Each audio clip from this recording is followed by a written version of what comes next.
Hello friends, मैं Hanif Shaikh the magic of spoken English में आपका स्वागत करता हूं। तो क्या आप उन लोगों में से है जिन्हें इंग्लिश समझ में आती है लेकिन बोलने में तकलीफ होती है? ये कैसे संभव है कि कोई भी भाषा हमें समझ में आए लेकिन हम बोल ना पाए? लेकिन हमारी रिसर्च में हमने यही देखा कि ज्यादा करके लोग इंग्लिश समझ जाते हैं लेकिन जब बोलने की बारी आती है तो परेशान हो जाते हैं।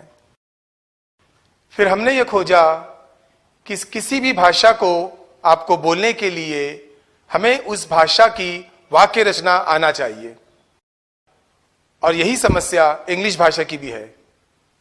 इसी बात को ध्यान में रखते हुए हमने the magic of spoken English नाम का यह प्रोडक्ट तैयार किया है। सबसे पहले हमने ये देखा कि हम दिन भर में कितने वाक्य बोलते हैं, तो पाया कि हजारों या शायद लाखों वाक्य बोलते हैं। फिर हमने रिसर्च की कि किसी भी भाषा में हम 75 यानी कि 75 प्रकार के वाक्य बोलते हैं। The magic of spoken English के इस प्रोडक्ट में हमने 75 प्रकार के वाक्यों को 60 दिनों में एक कोर्स की शक्ल में आपके सामने पेश किया है। आप प्रोडक्ट में जाकर प्रतिदिन जितना आपको सिखाया गया है उतना सीखोगे, उसके नोट्स पढ़ोगे, उसके टेस्ट दोगे, और डे बाय डे इस इंस्ट्रक्शंस के अनुसार अगर आप उसको फॉलो करोगे तो निश्चिंत ही आप 60 दिनों में फ्लुएंट इंग्लिश बोलना शुरू कर दोगे। तो आइए देखते हैं कि इस 60 डेज के कोर्स में क्या है। इस कोर्स में हमने आपको 75 सेंटेंस एक साथ नहीं सिखाए हैं, बल्कि सिस्टमेटिक आपके सामने पेश किया है।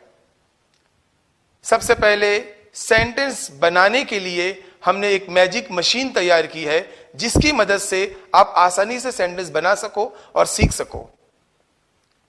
पहले तो हमने present tense, past tense, future tense के माध्यम से 12 वाक्य तैयार किए हैं। तो 75 में से पहले हम 12 सेंटेंसेस टेंस की मदद से सीखेंगे। फिर मॉडल ऑक्सिलरीज, जिसके यूज के लिए लोग बहुत कंफ्यूज रहते हैं। जो मॉडल ऑक्सिलरीज है उसके द्वारा हमने और 33 सेंटेंस सीखे हैं। यह हमारा दूसरा पड़ाव होता है जिसमें हम 45 सेंटेंस सीख जाते हैं। फिर हम आगे बढ़ते हैं और रीयूज ऑफ प्राइमरी ऑक्सिलरीज और कॉम्बिनेशन ऑफ डिफरेंट ऑक्सिलरीज की मदद से हम 30 सेंटेंस और बनाते हैं। इस तरह हमारे 75 सेंटेंस हो जाते हैं और हम उसका रिवीजन करते हैं बड़े डिटेल में, वहां तक कि आपकी इंग्लिश बहुत मजबूत हो जाती है।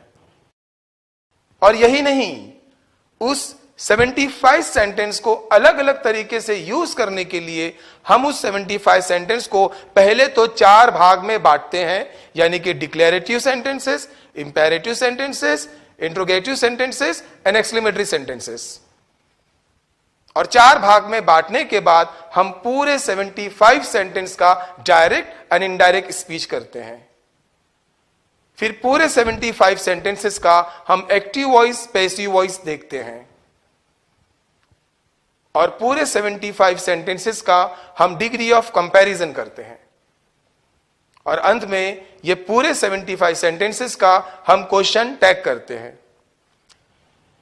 तो एक बार 75 सेंटेंस सीख जाने के बावजूद भी आपको एडवांस इंग्लिश के लिए 4 बार और 75 सेंटेंस रिवाइज होते हैं और 4 नए ग्रामर मिलते हैं। तो मैं आशा करता हूं कि इस प्रोडक्ट को इस्तेमाल करके आप अपने बरसों का सपना पूरा करें और अवश्य इंग्लिश सीखें।